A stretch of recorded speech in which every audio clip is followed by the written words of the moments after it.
हाँ जी, ये मैंने आपको rules for debit and credit to the revaluation account अभी पिछली वीडियो में भी समझाए थे। इसको मैं एक बार दोबारा से आपको क्लियर करके फिर इसका एग्जाम्पल यहाँ पर करवाऊँगी। ठीक है, तो जैसे कि हमने उसमें देखा कि हमने क्या कहा था, पहली चीज़ आप एक बार रिवाइज़ करो कि जब भी लायबिलिटीज़ डिक्रीज़ होती हैं, तो बेटा देखो मैंने इसमें एरो का निशान नीचे की साइड लगाया है जो कि ये शो कर रहा है कि हमारी लायबिलिटीज़ डिक्रीज़ हो गई। तो मैंने इसमें ग्रीन कलर किया है। ग्रीन कलर हम हमेशा उसकी प्रॉस्पेरिटी के लिए लेते हैं, तो इसमें मैंने ग्रीन कलर इसीलिए किया है कि हम प्रॉस्परस हो गए, हमारी लायबिलिटी डिक्रीज़ हो गई, तो हमें बेनिफिट हो गया, हमारी वेल्थ इंक्रीज़ हो गई। ठीक है, हमारी प्रॉपर्टी हमारा जो एसेट्स है वो लायबिलिटी डिक्रीज़ होने से हमें फ़ायदा हो गया, तो इसलिए मैंने इसको ग्रीन कलर से शो किया है। ठीक है, थोड़ा सा आपको इस चीज़ को हमेशा याद रखना है, क्वेश्चंस सॉल्व करते समय ये बहुत मतलब हेल्पफुल रहेगा आपको। और दूसरा क्या है, देखो मैंने एरो ऊपर रखा है कि अगर वैल्यू ऑफ एसेट्स इंक्रीज़ हो गई तो भी फर्म को बेनिफिट होगा। ठीक है, और अगर बेनिफिट होगा तो आपने क्या करना है, रीवैल्यूएशन अकाउंट को क्रेडिट करना है। ठीक है, रीवैल्यूएशन अकाउंट अगर क्रेडिट होंगे तो आपकी लायबिलिटीज़ का अकाउंट, वो रेलेवेंट लायबिलिटी जो डिक्रीज़ हुई है उसका अकाउंट, या जो एसेट इंक्रीज़ हुई है उसका अकाउंट डेबिट होगा। और आपको बिल्कुल क्लियर कट ध्यान रखना है कि रीवैल्यूएशन अकाउंट क्रेडिट होगा in case the firm has some benefit. ठीक है, दूसरा केस हम लेंगे। देखो ये मैंने अब इसमें रेड कलर लिया है। रेड कलर यही शो करने के लिए लिया है कि रेड कलर आपको पता ना, थोड़ा सा हम उसमें लेते हैं जहाँ पर हम कॉशियस होना होता है हमें। तो यहाँ पर कि लायबिलिटी इंक्रीज़ हो गई, अब इंक्रीज़ हो गई तो क्या होगा, फर्म को लॉस हो गया। ठीक है, और फर्म को लॉस कब होता है, जब वैल्यू ऑफ एसेट डिक्रीज़ हो जाए। ठीक है, कि वैल्यू एसेट की हमारी जो पहले जो वैल्यू थी उससे कम वैल्यू हमारी रह गई, तो दोनों ही केसेस में हमें क्या हुआ, लॉस हो गया। और अब जब लॉस हो गया तो क्या होगा, revaluation account will be debited. ठीक है, तो ये अगर आप रूल्स को ध्यान में रखेंगे तो मैं अभी आपको नेक्स्ट इलस्ट्रेशन करवाने जा रही हूँ कि सबसे पहले कि हम रीवैल्यूएशन अकाउंट बनाना सीखेंगे कि हमें रीवैल्यूएशन अकाउंट कैसे बनाना है और उसकी हर केस में किस तरह से एंट्री करनी है। बेटा बहुत ध्यान से देखना, काफ़ी हमने इसमें एफ़र्ट्स मैंने किए हैं कि आपको समझ में आए, जो मैं कहना चाहती हूँ कंसेप्ट समझ में आए। और जो भी क्वेरीज़ हैं उनको ज़रूर आप रेज़ करना वीडियो देखने के बाद, कि हमने अगर आपको कोई भी डाउट है तो आपस में ग्रुप पर डालना, हम आपसी डिस्कशन से उनको सॉल्व करेंगे।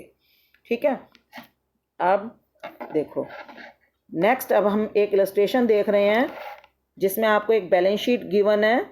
ठीक है, जिसमें ए की कैपिटल है 40,000, बी की कैपिटल है 50,000, फर्म की टोटल हो गई 90,000।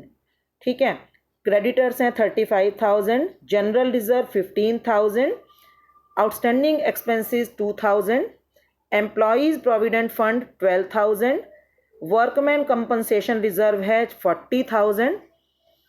अच्छा, इनके पास एसेट्स हैं जिसमें बिल्डिंग 60,000 है और स्टॉक है 12,000, डेटर्स 34,000। ये आपको सारी बुक वैल्यू गिवन है।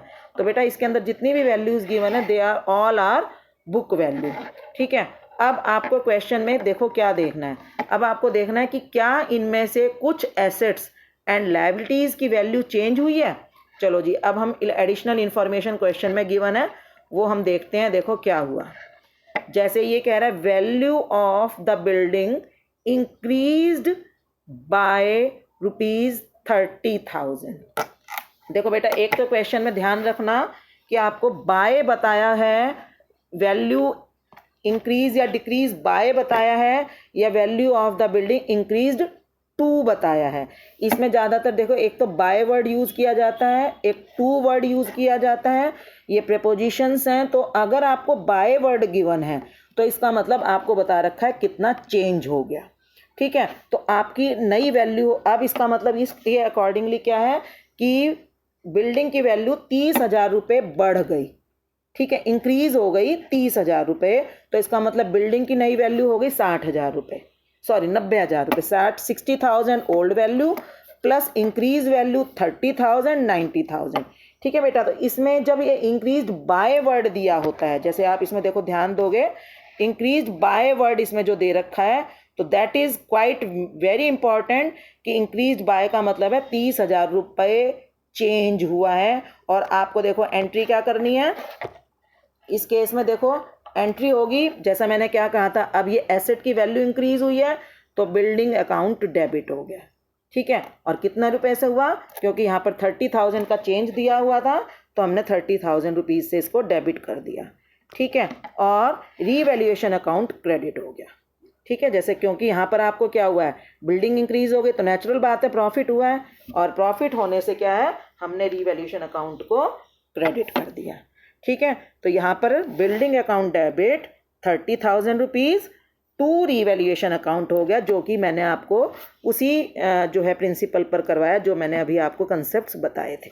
ठीक है, और अगर आप ध्यान से इनको सोचोगे तो आपने जो 11th में रूल्स हैं of debit and credit follow की, जो स्टडी की हैं, उनको हमने यहाँ पर फॉलो किया है। इसमें हुआ है रियल अकाउंट का रूल और नॉमिनल अकाउंट के रूल को हमने यहाँ पर फॉलो किया है। ठीक है, आई थिंक आपको क्लियर हो गया होगा। Building account debit to revaluation account 30,000 rupees, clear. इसके बाद दूसरी हमें एडिशनल इंफॉर्मेशन दी है, देखो अब इसमें ध्यान करो, मैंने दिया है 2। ठीक है, value of the stock increased ₹2,15,000। ठीक है, अब इसका मतलब क्या हुआ, अब देखो ऊपर आपको दिया था इंक्रीज्ड बाय, तो मैंने आपको कहा था कि इंक्रीज्ड बाय अगर दे रखा है तो आपको बताया है कितनी इंक्रीज हुई, यानी कि आपको अभी नई वैल्यू निकालनी है और आपको चेंज दे दिया है, तो हमें जो एंट्री करनी होती है वो हमेशा चेंज से करनी होती है, कितना चेंज आया। लेकिन अब इसमें ये कह रहा है value of the stock increased ₹15,000। It means कि इसमें आपको स्टॉक की नई वैल्यू गिवन है, कि नई वैल्यू स्टॉक की हो गई है 15,000 रुपीज़। तो बेटा इसमें ध्यान रखना, टू या अप टू अगर क्वेश्चन में गिवन हो तो आपको नई वैल्यू गिवन होती है और आपको चेंज निकालना है। ठीक है, अब नई वैल्यू में से आप पुरानी वैल्यू माइनस करो। न्यू वैल्यू क्या है 15,000 और पुरानी वैल्यू क्या है 12,000। तो अब हमें क्या पता लगा कि वैल्यू डिक्रीज हो गई है, एसेट की वैल्यू डिक्रीज हो गई है, और उसके अकॉर्डिंगली हमें क्या करना है, हमें एसेट की value decrease means loss to the firm. तो अब हम देखेंगे लॉस का मतलब, सॉरी इंक्रीज हो गई है, इसमें स्टॉक की वैल्यू इंक्रीज हुई है, पहले 15,000 थी, अब पहले 12,000 थी, अब 15,000 हो गई है। तो वैल्यू इंक्रीज होने से एसेट्स बढ़ गई हैं और फर्म को बेनिफिट हो गया है, तो हमने stock account debit to revaluation account किया। ठीक है बेटा, ध्यान रखना, देखो मैंने भी इसमें गलत बोल दिया था, तो इस चीज़ का बहुत ध्यान रखना है कि हमें नुकसान हुआ, गेन हुआ या लॉस हुआ, इसका आपको खास ध्यान रखना है कि अगर हमारी नई value is more than old value तो हमें देखना है कि इंक्रीज हुआ है। तो new value is 15,000, old value is 12,000, तो इंक्रीज हो गई एसेट, और एसेट इंक्रीज करने पर हमें रीवैल्यूएशन क्रेडिट करना है और स्टॉक अकाउंट डेबिट करना है। ठीक है, चलिए आगे चलते हैं हम। हाँ जी, अब आप इसमें भी देखोगे कि value of the machine decreased to, अब टू का मतलब अगेन क्या होगा, न्यू वैल्यू इज गिवन। अब हम फिर से न्यू वैल्यू को कंपेयर करेंगे विद द ओल्ड वैल्यू। ठीक है, अब new value is less than the old value. Less than old value means कि वैल्यू हैज डिक्रीज्ड, है ना, और एसेट्स की वैल्यू जब डिक्रीज हो गई है इट मीन्स फर्म को लॉस हुआ। तो लॉस हुआ का मतलब revaluation account should be debited, revaluation account debit हो गया, और साथ में जो भी मशीनरी है, अब लॉस कितने का हुआ है इसमें 5,000 रुपीज़ का, तो बेटा इसमें हमें लॉस से लिखना है 5,000 रुपीज़, जो लॉस हुआ है एक्चुअल में वो लिखना है। तो हमारी एंट्री हो गई revaluation account debit to machinery account.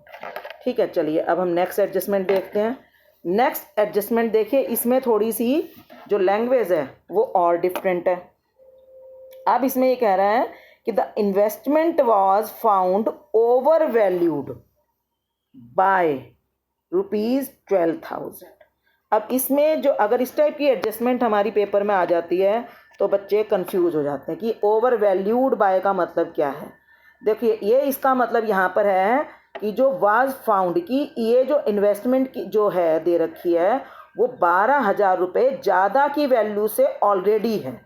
ठीक है, ओवर वैल्यूड का मतलब यहाँ पर ऑलरेडी इसकी वैल्यू ज़्यादा है। ठीक है, ऑलरेडी इसकी वैल्यू ज़्यादा है 12,000 रुपये से, इसका मतलब इसकी वैल्यू को अब हमें ठीक करना पड़ेगा, यानी कि कम करना पड़ेगा। ठीक है, और कितने रुपए से ज़्यादा ये भी इसमें दे रखा है, बाय 12,000 रुपीज़। ठीक है बेटा, तो इसमें ये नई वैल्यू नहीं गिवन है, ये आपको चेंज गिवन है। ओवर वैल्यूड बाय और अंडर वैल्यूड बाय वर्ड जब लग गया है तो आपको चेंज गिवन है। तो आपको इसके अकॉर्डिंगली अब आप क्या देखोगे, यहाँ तो आपको क्लियर पता चल रहा है कि ओवर वैल्यूड है, ऑलरेडी ज़्यादा वैल्यू पर है, तो हमें कम करना है। कम करना है मतलब हमारी इन्वेस्टमेंट की वैल्यू कम होनी है। तो उसको मैंने क्या किया, अगेन रीवैल्यूएशन अकाउंट क्या होना चाहिए, डेबिट या credit? It should be debited. ठीक है, it should be debited. Debit हो गई। और देखो कितने रुपए से हुई, ये इसमें गलत अमाउंट आ गया, गलती से मैंने इसमें 5,000 लिख दिया है, इट शुड बी 12,000। ठीक है बेटा, इसको करेक्शन कर लेना, मैं जब आपको स्लाइड्स भेजूंगी तो ये करेक्ट करके भेजूंगी, इट शुड बी 12,000। ठीक है, जितना चेंज हुआ उतना ही हम यहाँ पर लिखेंगे 12,000। ठीक है, और 12,000 होगा। अब इसमें आपको ये बाय मिस्टेक 5,000 आ गया, ये ऊपर वाली से शायद कॉपी किया गया, इस वजह से ये इसका अमाउंट हम इसमें चेंज करना भूल गए। ठीक है, अभी हम इसके और एग्जांपल्स करेंगे, चलो एक बार रिवाइज कर लें। ठीक है, value of the building increase by ₹30,000, इसका मतलब आपको चेंज बता रखा है, बाय लिखा तो चेंज बता रखा है, तो हमने चेंज अमाउंट से कर दिया 30,000।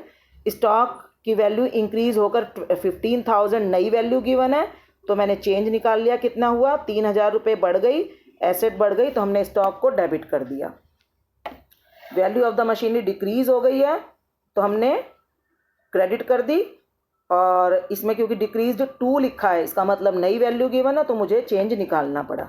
और चौथे में जो है आपको नई वैल्यू गिवन है, तो मैंने इसमें आपको चेंज गिवन है, और ये थोड़ा अमाउंट लिखने में गलती हुई है, बट एंट्री ठीक है, revaluation account debit to investment, क्योंकि हमें लॉस हो गया। ठीक है, अभी नेक्स्ट आगे हम एग्जाम्पल को कंटिन्यू कर रहे हैं उसी को। ठीक है, वही बैलेंस शीट है, दोबारा से अब हम आगे और चीज़ें देख रहे हैं। आप क्वेश्चन में देखो लिखा है there is bad debts of ₹2,000। ठीक है, कि बैड डेट्स हैं 2,000 रुपीज़ के, तो आपको पता ही है 11th में आपने किया, ये बैड डेट्स हमेशा लॉस होते हैं। अब देखो इसमें जो बैड डेट्स की एंट्री है उसको आपने 2 एंट्रीज के थ्रू सॉल्व करना है। पहली एंट्री होगी बैड डेट्स अकाउंट डेबिट, जैसे आप 11th में करते थे, और 2 डेटर्स। पहले तो आपको उसको डेटर्स में से कम करना है। ठीक है, और डेटर्स में से कम करने के बाद आपने फिर उस लॉस को रीवैल्यूएशन अकाउंट में ट्रांसफ़र करना है, क्योंकि लॉस तो है ही, तो revaluation account debit to bad debts account. तो अगर हम इसमें ध्यान करें तो बैड डेट्स डेबिट भी हुआ, क्रेडिट भी हुआ, और एंट्री तो हमारी नेट बन गई revaluation account debit to debtors account. लेकिन जब भी आपको जनरल एंट्री पास करने के लिए बोला जाए तो आप इसको इस तरीके से करना, और क्यों करना है इसकी डिटेल में आपको नेक्स्ट क्लास में बताऊंगी कि क्या रीज़न है हमने इसको 2 एंट्रीज के साथ किया है। ठीक है, इसके बाद आप देखो क्या हुआ है, क्रेडिटर्स।